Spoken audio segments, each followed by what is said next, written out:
ರಾಜ್ಯ ಬಿಜೆಪಿ ನಾಯಕರ ಕಾರ್ಯವೈಖರಿ ಬಗ್ಗೆ ಬಿಜೆಪಿ ಹೈಕಮಾಂಡ್ ಕೆಂಡಾಮಂಡಲವಾಗಿದ್ದು ಬದಲಾವಣೆಯ ಮುನ್ಸೂಚನೆ ನೀಡಿದೆ. ಈ ಹಿಂದೆ ಪಕ್ಷ ಸಂಘಟನೆ ಮಾಡಿ ಪಕ್ಷವನ್ನು ತೊರೆದಿರುವಂತಹ ಹಿಂದೂ ಫೈರ್ ಬ್ರ್ಯಾಂಡ್ಗಳು ಯುವಕರು ಹಾಗೂ ಹಿರಿಯರನ್ನ ಮತ್ತೆ ಒಗ್ಗೂಡಿಸಿ ಬಿಜೆಪಿ ಸಂಘಟಿಸಲು ಹೈಕಮಾಂಡ್ ಚಿಂತನೆ ನಡೆಸಿದೆ ಎಂದು ಹೇಳಲಾಗುತ್ತಿದೆ. ರಾಜ್ಯ ನಾಯಕರ ಪಕ್ಷ ಸಂಘಟನೆ ಕಾರ್ಯವೈಖರಿ ಬಗ್ಗೆ ಅಸಮಾಧಾನ ವ್ಯಕ್ತಪಡಿಸಿರುವ ನಾಯಕರು ಬದಲಾವಣೆಗೆ ಸಿದ್ಧರಾಗಿ ಎಂದು ಹೇಳಿದ್ದಾರೆ.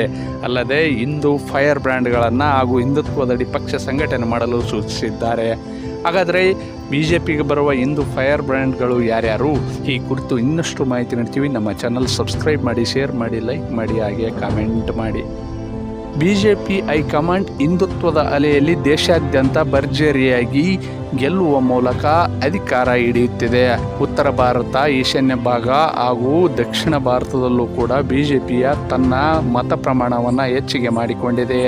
ಹಲವು ಕಡೆ ತನ್ನ ಅಧಿಕಾರವನ್ನು ಮೊದಲ ಬಾರಿ ಹಿಡಿಯುವ ಮೂಲಕ ಹಿಂದುತ್ವದ ಅಸ್ತ್ರವನ್ನು ಪ್ರಯೋಗ ಮಾಡಿದೆ. ಈ ಹಿನ್ನೆಲೆಯಲ್ಲಿ ಕರ್ನಾಟಕದಲ್ಲೂ ಕೂಡ ಅದೇ ಪ್ರಯೋಗ ಮಾಡಲು ಬಿಜೆಪಿ ಹೈಕಮಾಂಡ್ ಚಿಂತನೆ ನಡೆಸಿದೆ ಎಂದು ಹೇಳಲಾಗುತ್ತಿದೆ.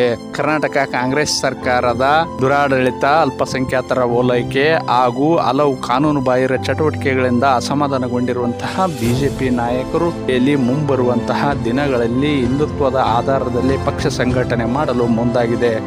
ಸದ್ಯ ಬಿಜೆಪಿ ನಾಯಕರಲ್ಲಿ ಹೊಂದಾಣಿಕೆ ಕೊರತೆ ಇದ್ದು ಕಾಂಗ್ರೆಸ್ ವಿರುದ್ಧ ಸೂಕ್ತವಾಗಿ ಹೋರಾಟ ಮಾಡುತ್ತಿಲ್ಲ. ಅಲ್ಲದೆ ಹಲವು ಬಣಗಳು ತಲೆ ಎತ್ತಿವೆ. ಹೀಗಾಗಿ ಬಿಜೆಪಿ ಹೈಕಮಾಂಡ್ ಗರಂ ಆಗಿದ್ದು ಮುಂಬರುವ ದಿನಗಳಲ್ಲಿ ಪಕ್ಷ ಬಿಟ್ಟಂತಹ ನಿಷ್ಠಾವಂತ ಹಿರಿಯ ನಾಯಕರನ್ನು ಕರೆತರಲು ಮುಂದಾಗಿದೆ.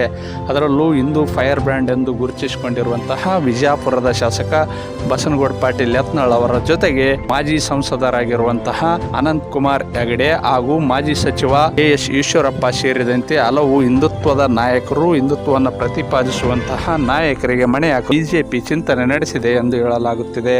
ಒಟ್ಟಾರೆಯಾಗಿ ಮುಂಬರುವ ದಿನಗಳಲ್ಲಿ ಪಕ್ಷ ತೊರೆದಿರುವಂತಹ ಹಿಂದೂ ನಾಯಕರನ್ನ ಮರಳಿ ಬಿಜೆಪಿಗೆ ಕರೆತರಲು ಬಿಜೆಪಿ ಶತ ಪ್ರಯತ್ನ ನಡೆಸಿರುವುದು ಸುಳ್ಳಲ್ಲ.